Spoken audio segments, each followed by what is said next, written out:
I think it's better for us not to be so confused about being trans person and being, lesbian, gay, bi, whatever, because specifically gender identity and sexuality is two different topics. Okay? And being a trans person, simple. Our brain doesn't relate with our genitals. It's either you are born a boy and you feel like you are, you know that you are a woman. So you tend to live your life as a woman. But it doesn't mean that a trans person has to go for sex change. That's not just trans woman, a trans people. Okay, has to go for sex change. Okay? Yeah, I'm so used to trans people.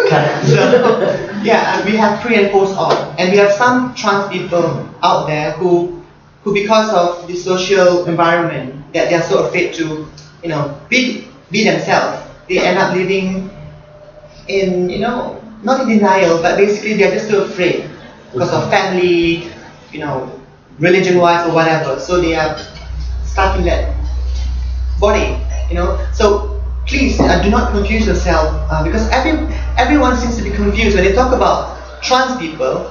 It's always about, they are gays, they are lesbian, they are what, but it's nothing to do with that. It's about our gender identity. Simple. We should accept everyone as simple. It's got a combination as well. When you talk about surgery, do you think the surgery will make a difference in your physically into your body? Okay. It depends on individual. Okay, individual. Some people, some trans people, they tend to accept their body physically as time passes by, and they are okay with their genitalia. They don't want to change. Maybe they change certain part or based on extra features or whatever. And some people feel that they have to go for sex change. So that is why we have this pre and post op trans community, whereby I mentioned earlier, being a trans person it doesn't mean that you have to go for sex change. Basically, I'm a pre-op trans person. Okay, maybe next year, another 2 years, I will go for my full sex change. Because the services that we have here in Malaysia is not for trans people. Previously, back in the 80s, we have services for sex change for the trans community, whereby you got to go for 2 years screening because it's not easy. It's not something that you think, okay, let's go to chop it up. It's legal in the 80s in Malaysia. It's legal in the 80s. People from Singapore used to come to Malaysia to it was done in Kuala Lumpur. So if you would do the sex change, for example, in Thailand, how would it be with your identity, with the legal... With the ID. You can have the money, okay, you can go to Thailand, they don't really give you proper screening, proper counseling, they just want your money. You chop it off, you come back home, you still live as a guy. I mean, they chop it all the end.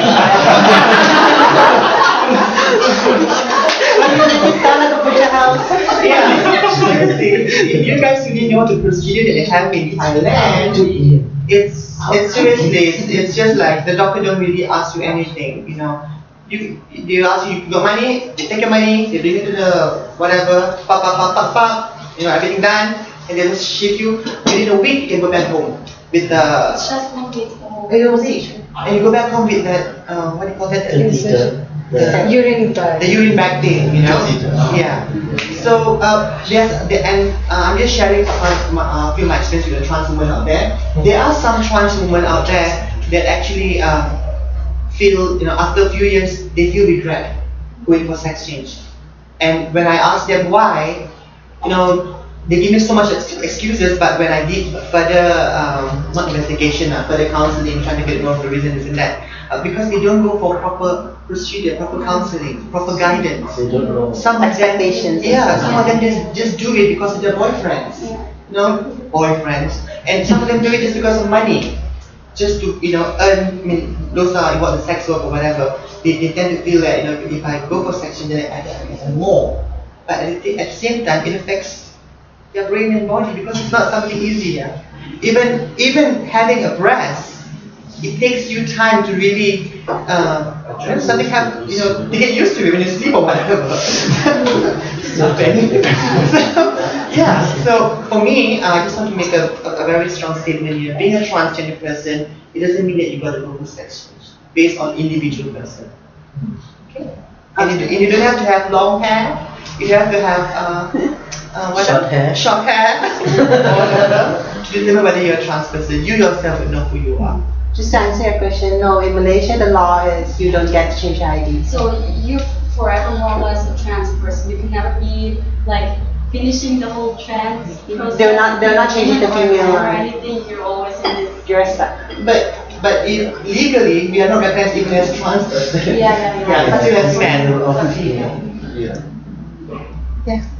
Actually, what's the proper procedure for being a sex change surgery? The proper procedure? From what I've heard, it's basically 2 years. You got to go to a gynae, you got to go to a psychiatrist doctor, you got to go to a... Your license? Gender counseling. There's actually no proper way per se. It's all based on the WPAPH, World Psychology Association. World Professional. It would be DSM. DSM. DSM, not the board. WPH, It's not WPAP. It's, WPAP gave the guideline, the SOC. Yes. The World Professional Association for Transgender Health, they basically formed their guidelines based on the DSM, which is published by the American Psychological Association. The DSM is the Diagnostic and Statistics Manual, and For psychiatrists and psychologists. yes, based on. and right now it's DSM-4. DSM-5 is coming out soon, and DSM-5 has removed being a trans person. It used to be called Gender identity disorder. yes, gender identity disorder. Now they changed it to gender dysphoria. So it's removing it from the, like a disease. It's not a disease anymore. It's more like a discomfort lah. Can I Sure. I'm just going to quickly clarify this. The DSM actually says, while they have made changes to the DSM, first it was same as homosexuality, everything was a disease, right? So then later it was gender incongruence to gender identity disorder, and now we are at gender dysphoria, which still means that there's a extreme discomfort with the body and the mind and all that, yeah. But the problem with the DSM is that it takes away the autonomy. It takes away the autonomy of the body, and it gives away the autonomy to medical practitioners To tell you who you are. To tell you who you are, basically. So that is the biggest problem. And I think even if we are talking about the DSM and all of these guidelines, but I think it's really important to come back to this autonomy question, right? Who actually has the autonomy to decide on your body, right? So I think that's something that, that needs to be really, really explored. Not whether they dilute it or water it down or whatever. Because in the end, here in Malaysia, it's the legal entities that have the autonomy over the bodies of trans people. So they tell you whether you can change your name and gender in your identification card. It's not even the doctors. It's actually the courts and the legal, the legislators. Yeah. This is happening in Malaysia, but in like the States, most of the doctors will follow the WPATH standard of care, which they have 2 years of counseling to make sure you're ready to know what is going to happen and stuff like that. They'll help you on your. So you need a letter from the psychologist, 2 letters from the psychologist, and then. Yeah. Okay. And Afghan is after you had the surgery, they come back. I was basically saying based on my experience with the trans community that done the surgery back in the 80s. Okay, because why I choose that as an example? Because most of them do not have problems with their body or saying that they regret or whatever. Okay, so with the girls, I should call my seniors basically. With my seniors trans women who went for the sex change, it was 3 of them actually successfully did a sex change in Malaysia by Professor Dr. Khairuddin and changed everything.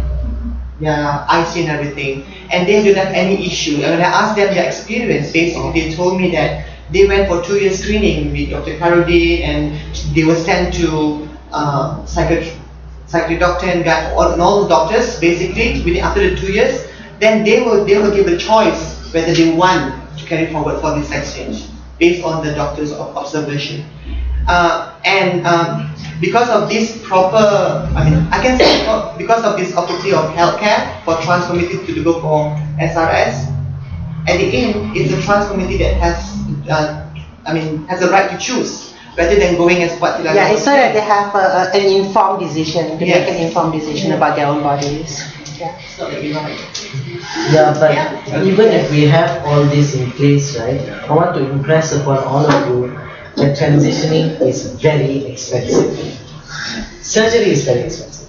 You have psychiatric evaluation, it's very expensive. 2 years going to a psychiatrist is very, very expensive. And going to a gynae is very expensive. Everything is expensive. Hormones are expensive. So if our government hospitals will subsidize health for every single individual here in Malaysia, Malaysian citizens, and even foreigners, we trans people don't have our health taken care of by the very people that we pay tax. And it's very expensive. Like even if we have the proper procedure, a lot of us won't be able to afford it because it's just really too expensive. So we also have to bring it back to it is the duty of the government For the to non-Malaysians, provide. for the non-Malaysians, Malaysia has subsidized healthcare. Yes. It's not like the States. Yeah. So it is the duty of the state to provide for the health needs of its citizens in this country, where they have subsidized healthcare. So our issues should be put there, and it's not something that's optional or it's very like psychologically like. Okay, I'll say from my personal experiences now. There was one time I found myself standing in front of the mirror with a chopper to my breast because I just needed to get rid of it very badly. And I didn't know what happened. I just found myself at that moment.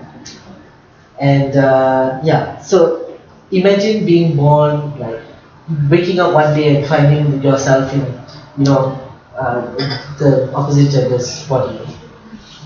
And then, it might be fun in the beginning, oh, I can finally explore, but after a while you're like, I really miss my old body, I really miss my old self. Trans people go through that every day. You wake up in the morning, you look in the mirror, here is great, everywhere else is just great. And so it's not something that's optional, it's something, if we need to go for surgery, if we need to take hormones, it's something that the government should provide us. Because it's something we need, it's not optional. It's not like you choose it. Yeah. Well, that's what we will have this discussion. No, So for you, how do you get the hormones? By the internet or how do you? Mostly bodybuilder supplies. They have those hormones. Even for like trans women, they use basically Hormones they birth use. controls. What women use for birth control? Or menopause. How do you know how to make the dose? You don't. Yes. but seriously, the trans people here know more than the doctors. Yes, we do. The doctors don't know anything.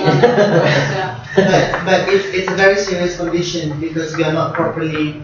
We don't have the proper screening. And then, Yeah, because there are a lot of cases of trans people being overdosed and having side effects. For instance, myself, I had to stop hormones for I think 4 years. I had to stop hormones because of my blood pressure and everything. And the doctor was surprised for me to be in this age. I don't know, I mentioned my age. This age, to have blood pressure, and and because of there's one male suppressant, androcure. You know androcure? It's supposed to suppress your male hormones. I took that for 1 year, and the next year I had this breathing problem, and I thought maybe what's going on with me. When I went for checkup, the doctor said this is because of this hormone. It's not a hormone, it's a male Anti-androgen, suppressant. And just recently I met a senior trans woman. Her name is Jessie. She told me that she was living in Holland or somewhere. She came back here. She told me that because of androcure, now when she fell down, she broke a bone. Because androcure does give you a very bad side effect if it's not being monitored properly. because she's been taking Endocrine for years. Something like osteoporosis with women. And now her fingers are even, she can't bend You it. get brittle. Brittles. You get So your basically it's nails quite brittle. dangerous. Yeah, it's quite dangerous. And again, there was this assumption in the parliament saying that if you have a trans woman, then you should jab them with male hormone so they make them men. Yeah, there was once. Yeah. So what I'm saying is, you can jab me whatever with male hormone, I can look like a macho, handsome guy. Because it doesn't affect me, and I've not been taking hormones for the past 4 years. I'm still who I am. Okay? What about the testosterone? Is it artificial hormone or natural? Steroid. Steroids? What men use when they are old and cannot get up, what they use is what we use. But for us, it's very interesting. Okay, this dosage 3 weeks 3 weeks once. If your period stops, that's great. But if you start to get palpitations, maybe you should reduce a bit. So that's how we guess. Yeah. So it's if you get too much acne, maybe you should reduce a bit, or change it from 3 weeks to 2 weeks, lesser dosage. It's like we experiment with it. It's really not good for us in the long run. In the States and wherever, they actually have like doctors checking their blood, going for blood tests and determining the dose for you, which is great, and you will generally not have no side effects. But for us, for us, we guess and. Actually, we do have doctors that do it. Yeah, you can, if you ask them to do it, they can do it. But they don't know what to do. Yeah, they can do the blood screening, but they don't know what to do. The rest of them, you still have to actually educate them about what you actually have to screen for, and so it's their job. Yeah. Do you have to take it for life? Yes. Yes. Especially if you. What if you stop? Huh? What happens if you stop taking it? The period comes back down. The rate. Oh, you mean the period? Yeah. Oh, come back. Yes, so we have to take the hormones. Yeah. I mean, that's the last thing I want to see Oh. in my underwear. Okay. That's the absolute last. Yeah. And things go back, so like, boys generally will stay the same, but will be more weird. The hairs will reduce a bit. The body structure, the shape, the fat distribution will go back to female. You may have kids. No, even now you still can have kids. But yeah, which is why you don't have unprotected sex ever. Okay, never mind. Penetrating sex. Never mind. Yeah, there's a lot of things that can happen now. And which is why we usually just take it for life. Would you consider doing the bottom surgery? You got $500,000 ringgit? Really? If you have money, you will do it. Yeah, I mean, but $500,000 ringgit, you can buy a house with that, fully furnished, renovated completely. That is the price of a penis. A fully renovated house in Cheras with everything. Oh, so we're lucky to have natural. Yes, so we actually have to go through so much to get to where you started off from. Which we take for granted. It's something like a phantom limb. The things that you don't have that you think that you. It's like if you get your hand chopped off, some people say that they still kind of feel the hands. Well, even after amputation. So trans people kind of feel like that. You know that it's just wrong. And you feel that you need to make the body match what you think of. Yeah, go search phantom limb. Because I believe that for what they share about how, I'm sorry for that, suffer and trouble and uncomfortable about the transiting position. So I believe that there's because maybe started some of us still have like curious at what is the difference about which tomboy and trans men? I didn't see any different one, isn't it? But actually they share their life story. Actually, you see there is a difference, and there's a very big difference, and that's not thin. It's very kind of big. 那个长城，万里长城 is very thing. So you can see by their sharing with that all these process and what they have facing. So you know there's actually is a big difference. So don't mess up with like chair, aqua like drug queen what. You see any difference? But I guess I also want some of them maybe they think like that, but actually you know it's very different. I kind of want to add is that after everybody is done with talking about my body, we should kind of also talk about how we are. You know, trans people are not just about having weird bodies. We also have families. We can also have careers. We also have aspirations and stuff like that. So I want to introduce one very interesting word to you all. We are transsexuals. You are cisgender. Oh yeah. Not necessarily all of you are. Like I don't know what's going on inside. Right? But the opposite of a transsexual is a cisgender person who everything match up. The brain and the body sort of match up. You know the words like assigned gender, trans-asterisk. So when you want to call like yourselves, you don't say that you are the normal people and we are the. Because when you say not like normal people, you're saying that we are the weird people. Yeah, exactly. The abnormal people, people with problems, you know. So it's also a way of making the dialogue more equal, more, you know. You're cisgender, I'm transsexual. Yeah, we just use the right label. Yeah, not right Some people language. don't want to say it out loud or clearly for fear of other people might hear it, so they just say, normal. Actually, even the way we talk about sometimes we like to use the word like faggot, but you could say transsexual. Like even in Chinese, 不要用那个字人妖，你可以讲他是一个跨性人或者他是一个变性人。有时候我们用的语言也是有影响到人家对我们那种观念，也是很重要的。Like the words we use are really important. How people look at us. If you call every other trans people, that drag queen or that bondan, it's it gives a very bad connotation. So language should call them a transsexual, right? That's like A trans person. Yeah, something more respectable. Correct. That's the word. Questions? I actually have another question about I think this would be the last question. The DSM, does it apply all over the world? It's the manual that psychiatrists use for all mental health problems. It's a guideline. Oh. It's something that psychiatrists use and something that other health professionals use as a guide. So, like in Malaysia, how do they see trans people? How do they follow the DSM-3. categorize? No, I'm serious. We are in DSM-4. DSM-5 is coming out. Malaysia is using DSM-3. We still categorize gay people as a disorder. Or trans? Yeah.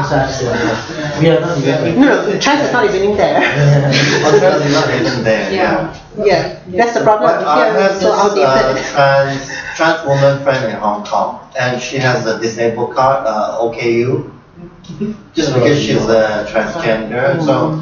So in Hong Kong, it's listed as a disability, like mental disability. So even though she had her gender change in her IC, So that's DSM-4. but she still has the OKU card. Because DSM-4 categorizes trans people as having a mental problem. That's why in DSM-5 that's coming out, they actually remove it. Like it's no longer a disorder. Oh, but Malaysia is not acknowledging the existence. They are not even acknowledging DSM-4.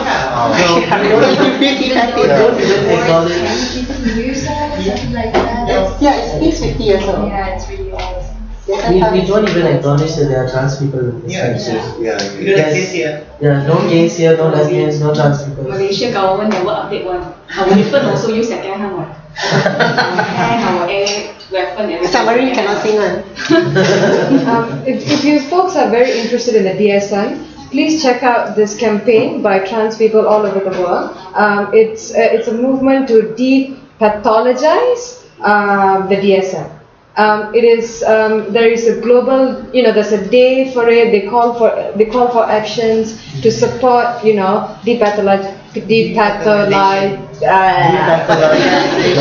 That's right. So please check that. If you're really interested in DSM, please check that out, because there is a movement by trans people to get this out of delisted, to be removed. So you're not crazy. You're half crazy. But just one thing, for example, in Europe, people got paid for surgery or hormones and everything because it is indecent force. So we fight right now for changing it, but not to change it that it's not like paid anymore. Yes. I know for you it's even worse because you're not getting paid anything, but this is the problem. At least in Austria. It's something like pregnancy in a way. Pregnancy, in some countries used to be classified, or is still classified as a handicap, whereas actually it's a natural condition, but people still need insurance for it. They still need healthcare for it, but it's not a pathology. We don't have this pamphlet in other languages, like We are trying to translate it. Not enough human power.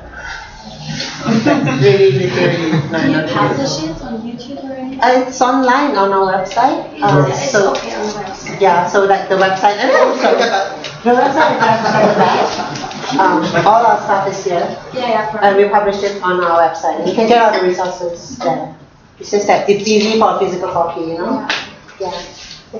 So just one last announcement as the person who is like always looking for money.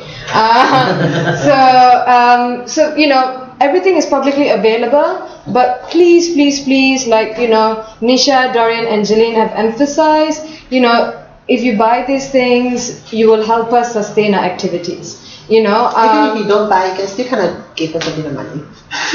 Well, I did not say that. She said it because Jalan clearly cracks the whip on me, right? Like, so I'm like this stuff.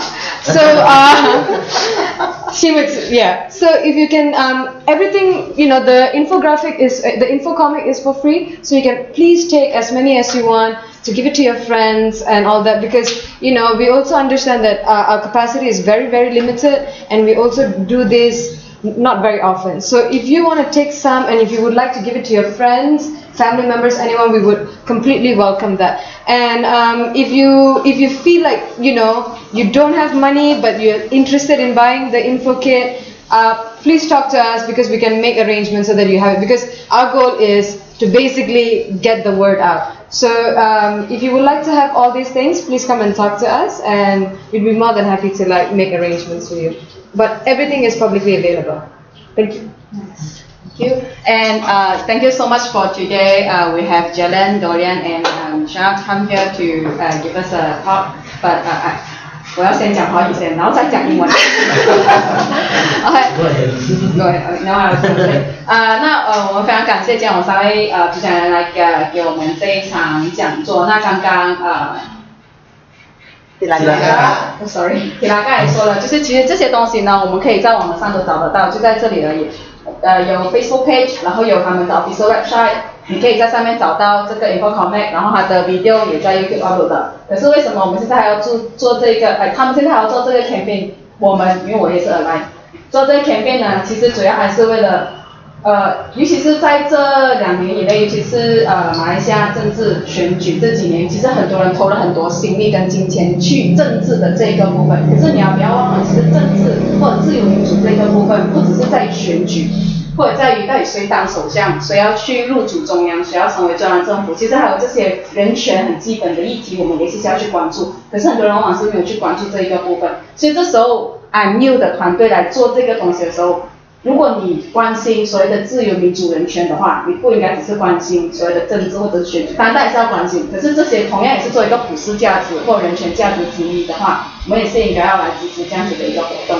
那还有我稍微做一个小小的总结，就是今天的一个活动，刚刚杰林提出了一个很重要的一个点，就是我们当这里是第2次我们邀请了杰林上来给这个讲座，上一次是去年的第2届扩影展的结束的时候，我们也有邀请杰林来。可是，当然不同的面孔观众有不一样，可是问题竟然是围绕在同样的情况，就是还是回到他们的身体上。他身体有这么重要吗？不重要吧？他身体。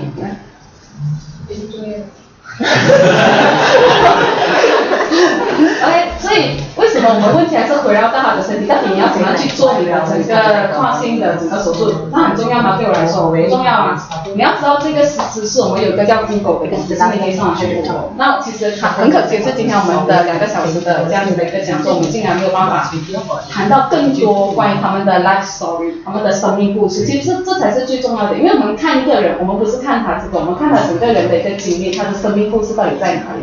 他为什么会是这样子，成就出他这样子的一个人？他的生命故事是很相关的。例如Jalan，他在职场上所受到的霸凌，我们没有人去关心这件事情。你知道这个霸凌是很严重的一个霸凌吗？为什么？凭什么？即使我不要了我的胸部，凭什么你可以来抓我的胸部？你凭什么？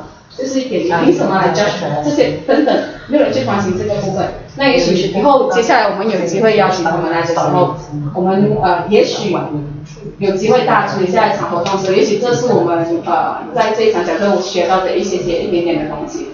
不要再关心他们的身体，因为他们的身体不重要，对他们来说很重要，对你来说不重要的，你不需要去关心他的身体。哇，刚才讲很长，忘记怎么英文讲。OK。So today, thank you for come here to give us a speech and supporting being a trans ally actually is not just like sit here and listen to the talk, and we have more to do. How to support them? If you're able to translate, you can reach them, see what can we help. But this is the very basic thing. Or if you have deep pocket, then you can get some. Okay, because actually for these 2 years we have like a lot of people we put a lot of effort in politic issue, but you put a lot of effort. Most of politics is also a very important thing, but we have other things you should focus to. You should know about that, especially if you are a part of the LGB. If you are part of the LGBT in this community, we are in same boat. Okay, it's all about human rights. For human rights, okay, and women also is a very big in Malaysia. You know, if I get abused, I can't get help.